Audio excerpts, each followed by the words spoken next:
Gilas Pilipinas, Justin Brownlee maglalaro sa Olympic mga bro, at Coach Chot Reyes ibabalik ng SBP. Yan mga bro, pagkatapos mong ilike ang ating video, mag-subscribe na rin kung bago ka pa lang sa ating channel at i-click ang notification bell para lagi kang updated sa ating mga sports balita.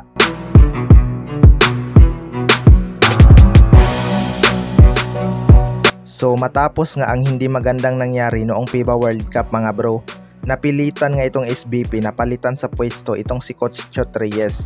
Kaya nagkaroon lang ng 2 weeks preparasyon ang Gilas Pilipinas dahil nagbalikan na rin sa Bilig at Korea ang iba nating mga manlalaro. Kaya marami talagang nagdududa sa ating national team ngayong Asian Games. Pero hito na nga mga bro, sa loob ng 61 years ay nakuha na rin natin ang gold medal sa Asian Games. Naging malaking dahilan talaga dyan ang pagkakaroon ng Justin Brownlee sa team. Isang import na handang magtiwala sa mga lokal at nagbibigay ng kumpiyansa.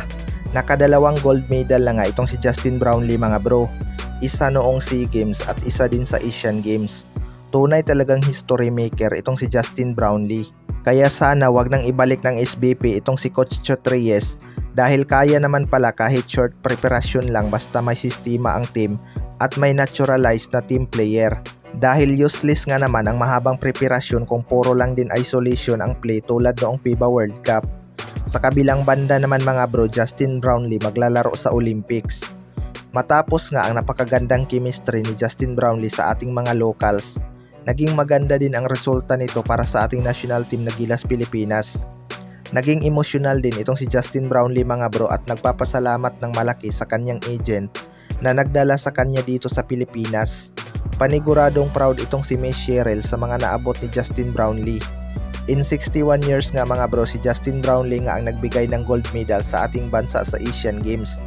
Kaya maraming ang may gusto na si Justin Brownlee ang paglalaroin sa Olympics.